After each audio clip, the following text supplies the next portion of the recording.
This video is not about forest succession, but I do think it'll get us where we're trying to go. Many of us in the West are taught a fierce, competitive, dog-eat-dog model of the natural world. Even as we try and heal and see past some of the propaganda that we're raised with that shapes our worldviews, many people remain stuck in this idea that the natural world is red in tooth and claw, a constant fight for survival, competition in every way. As a biology teacher, let me clarify that is complete nonsense, start to finish. From microbes to elephants, weasels to oak trees, the idea that nature is raw competition is pure propaganda and lies. If you take the time to read old Darwin, you'll find that the themes in Origin of Species are cover to cover about cooperation. The word cooperation occurs like 1,000 times in that text, while the phrase survival of the fittest happens like 2 or 3 times in super specific contexts, and it doesn't mean what we're taught it means. Let me show you. Most of us today are familiar with mycorrhizal fungi. They've captured the hearts and imaginations of many people in recent decades, for good reason. Mycorrhizal fungi have symbiotic relationships with plants, where the fungi make necessary trace nutrients available to the plants from the soil, and the plants give the fungi carbon. So when indigenous people in Europe used to open up a new field for planting, they would bring pots of soil from an old field and sprinkle it across the new field to, as they said, teach the new field how to grow. Of course, when the Christians came, they thought that was witchcraft and made them stop, and crop production fell in new fields dramatically, because they had been propagating mycorrhizal fungi, which worked well with the crops they were growing. That's all true and fascinating, but like so many things, if we stop at this oversimplified first glance, we not only miss the point entirely, but we end up believing things that are categorically wrong. This first glance worldview construction is how people end up believing in nonsense like flat earth and alpha males. From that little fact about mycorrhiza alone, it looks like a good little even trade. Carbon for trace nutrients, fair and square. Ain't the free market great? Well, let's look a little deeper by looking up. Botany has been a passion of mine for a long time, and it was my focus in college, so I could give a much longer lecture than anyone wants to hear about the altruism of plants. But one common example is this. If a pathogen, a disease, starts harming plants, then all the plants at the leading edge of that infection start putting most of their energy into one specific function. Most people would assume that that would be defense, like a human would. But it's not. It's research. They start running full-time tests on what antibodies can effectively fight the new pathogen. And when they find an effective antibody, most people would assume they would go into full-time production of that antibody to preserve themselves, like a human would. But they don't. They dedicate all their energy to pheromone production, coded with the sequence for the successful antibody. Put simply, they start yelling to all the other plants as loudly as they can how to defend themselves. So the plant who discovered the cure is likely to fall to the disease that it cured, but the population is far more likely to survive. That surpasses kindness and hits a lethal level of altruism. So much for nature being pure competition, red in tooth and claw, right? And this is not some cherry-picked exception. This is the baseline. Look, like all plants, trees need a couple things to survive, most notably CO2, sunlight, nutrients, and habitat. And in any community, sometimes individuals struggle. Same for trees. Sometimes they're injured, they get sick, somebody falls on them, their soil erodes, whatever, they're struggling. When a tree struggles, they have a hard time meeting all their needs. Previously, we thought that struggling trees faced that alone. Nature is red in tooth and claw, right? Tough luck, tree. Either you can hack it or you can't, that's your business. But it turns out, the other trees don't feel that way at all. In fact, when an individual tree is struggling, all the surrounding trees, including trees of totally different species, will begin actively giving that tree what it needs, usually carbon, so that it doesn't have to focus so much on photosynthesis while it's trying to deal with its struggles. How do trees give a struggling tree anything at all, you might well ask? Well, here's where we come back around to mycorrhizal fungi. See, mycorrhizal fungi aren't just microbes that live on plant roots. They form networks that spread between every living thing in the soil, spanning literally thousands of miles with interconnected webs of interwoven fungal matting, linking every tree and plant in a forest. Leading mycologist in the world and everyone's favorite mushroom uncle Paul Stamets calls this network of fungi the Wood Wide Web, which is objectively adorable. Trees give nutrients to struggling trees through the mycorrhizal network, the Wood Wide Web. As the conduit, the fungi could, of course, just take these nutrients, but they don't. They're apparently quite happy to pass along large amounts of carbon, the thing they need most, to struggling trees. If the fungi were in a competition mindset, they would let the struggling trees expire so that the fungi could eat them and take whatever carbon they could get from the other trees that were trying to give that tree carbon. That's what any good capitalist would do, right? Many humans might be confused as to why fungi would not do that. Why would these dumb fungi give up free food? Economics professors in every Western university the world over would laugh at the stupid fungi. The measure of humanity's confusion about this is the measure of how distant we've become from nature. But through this example, it becomes clear that rather than a one-to-one trade the way it first appeared, the mycorrhizal relationships are not merely transactional. The mycorrhizal network is not a capitalist trade agreement. It is a trans-species, trans-kingdom network of mutual aid. Yeah, the fungi benefit, but that's not the whole story.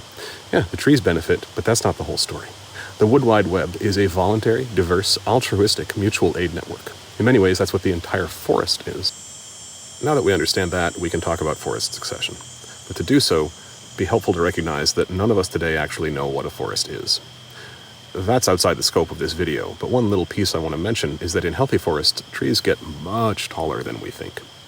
There are many credible forestry reports from early colonial times which reference white pine trees on the East Coast which were 200 to 300 feet tall, over 30 feet across. The largest giant sequoias known are only 325 feet tall, so we're talking about trees the size of West Coast sequoias and redwoods. Unlike sequoias, white pines are what's commonly called wolf trees, meaning that they stick way up above the rest of the canopy. So the forest canopy at the time of European contact was not 200 feet up, it was probably closer to 150, with individual white pines towering above that. The tallest white pine alive today is 150 feet tall.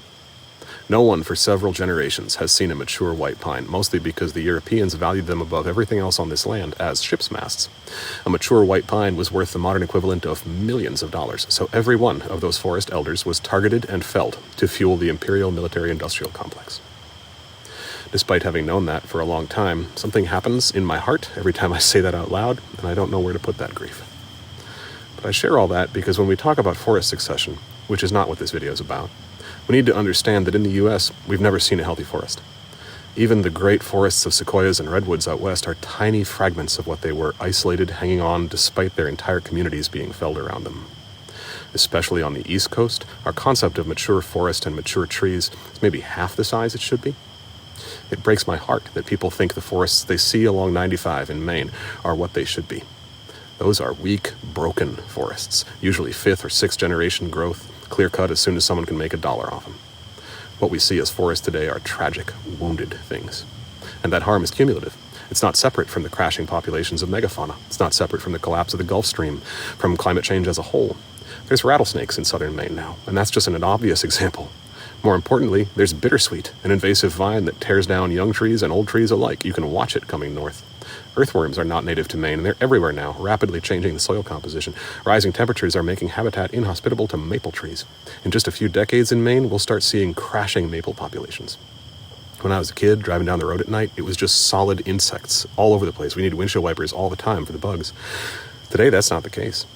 My point is that the entire biome is crashing, and every one of these things is connected to that crash. But as short-lived, self-absorbed humans, we have a hard time seeing that, and we think a healthy forest canopy is only 45 feet tall. That's some hard truth to face. But this brings us finally around to what is still not the point of this video, forest succession. Forest succession is the process through which a forest grows. Things like field edges and even roadsides are micro-expressions of forest succession. You'll see the little plants coming in first, fast-growing, fast-falling, raspberries. So they protect the seeds and the seedlings of the slower-growing trees, and their bodies offer lots of nutrients for the next generations.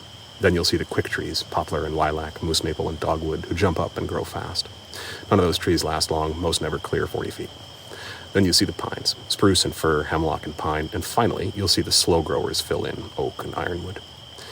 You'll see those slow growers at the leading edge of forest succession as well, but they usually don't last. They're overshadowed. It's not their time yet. They fill in once there is a canopy. But all of that is just the very early stage of forest succession. In our society of clear-cutting forests every 40 years, it's all we ever see, but it's far from the whole story. Once there is an established canopy, then other wild things happen. Then we see a duff layer build. Slow decomposing leaf litter on the forest floor, riddled with white hyphae of wood wide web and springy underfoot. And in that duff layer, magic. For example, there's a whole class of trees that only grow after fire. They're called seroneous, or pyrophytic plants, and their seeds are hard, dense things which can lie dormant in the duff layer for decades and decades, waiting for the seasonal burns which are part of any healthy forest. And only when these tough seeds are kissed with flame does the life within them awaken and stretch down and up, creating a new generation of life after a burn. Remember that regular burns don't kill mature trees whose bark is thick enough to withstand the heat. Regular natural burns just clear the brush and kill young trees, which makes space for their seroneous plants to grow. What teachers, what mentors for our times. So remember that just as the biome collapse is cumulative, so is regeneration. It feels like sometimes we get caught up in the despair of how, for example, trauma changes brain chemistry and structure. And we lose sight of the fact that healing, therapy, and growth also change brain chemistry and structure. Cycles are not only degenerative, they can be regenerative. And forest succession is an incredible example of this.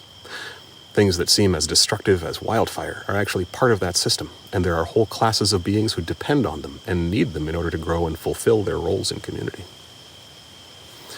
But moving towards the point of this video, the elder trees survive natural fires. Elder trees are wildly resilient. They survive pretty much everything from lightning strikes to hurricanes shearing half their bodies away.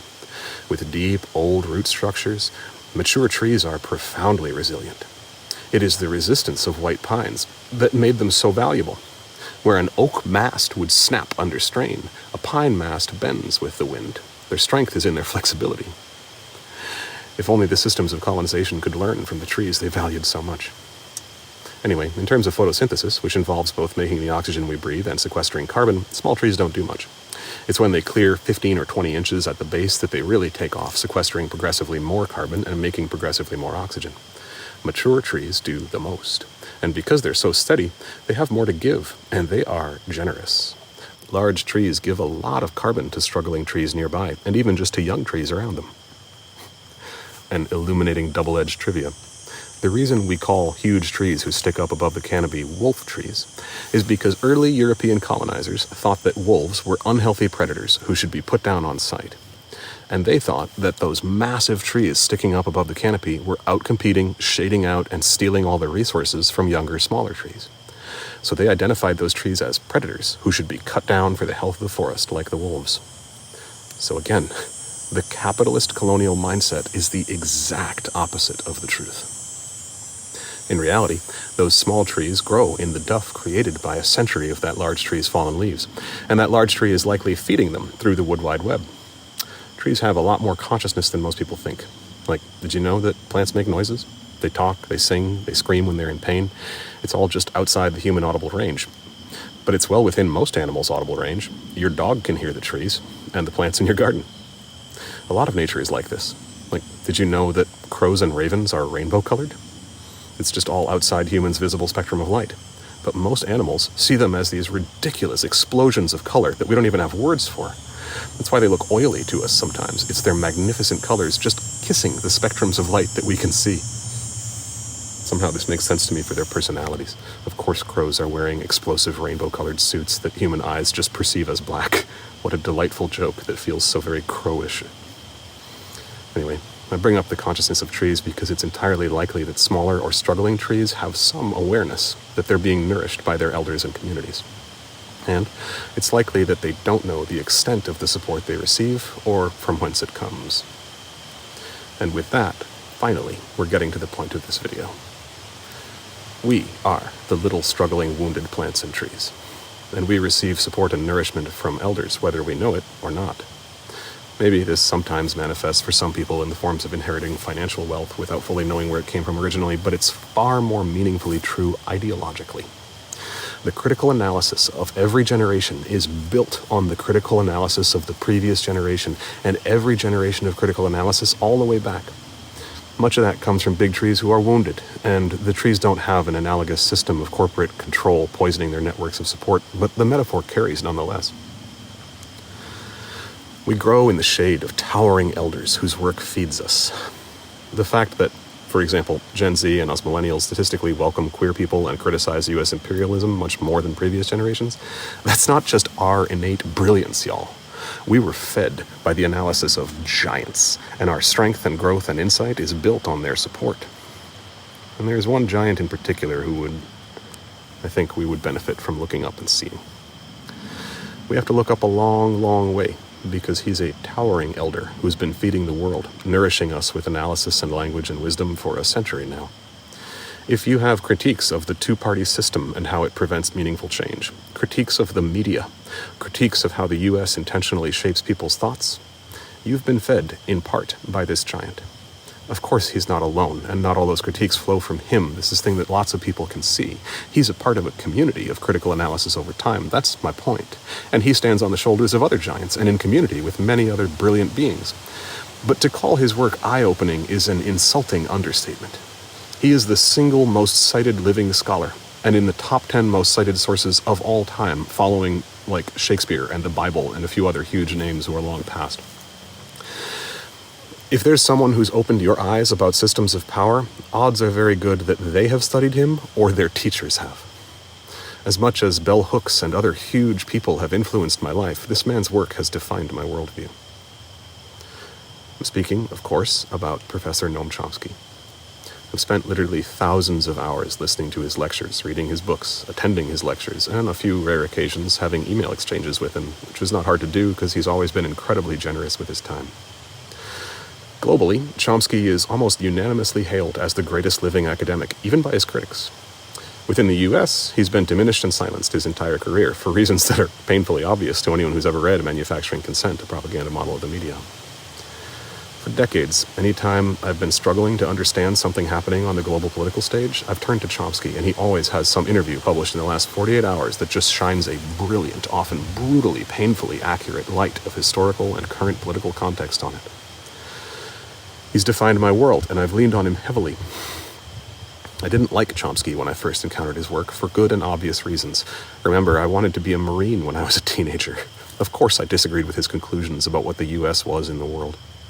So as many others have done before me, I interrogated every claim I could find of his, trying to find something, anything, to prove the man wrong. And like many others before me, I came up dry.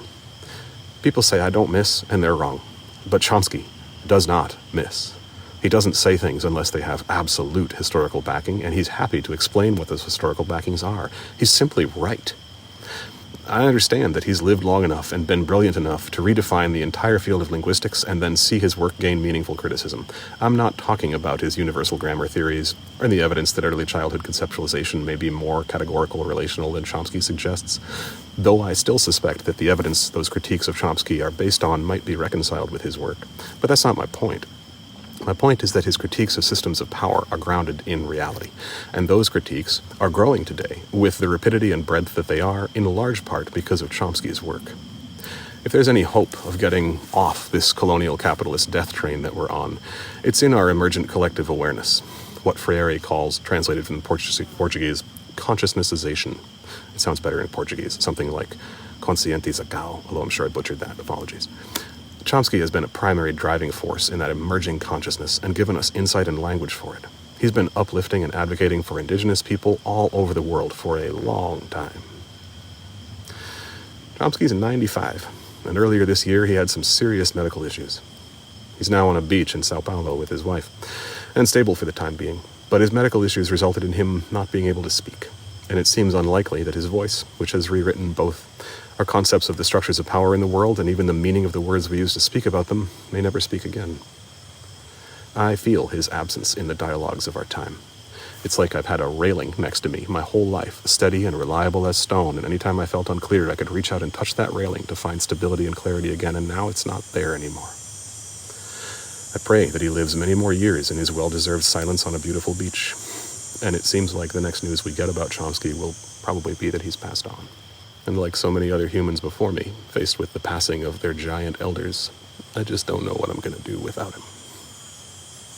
So I think the very least we can do is take the time to look up past the other smaller, mature trees who he nurtured before us and catch a glimpse of his impossibly wide, beautiful crown of leaves, which has nurtured and tendered so many of us, and our collective conversation since long before most of us watching this were even born, and thank him however it feels fit for us.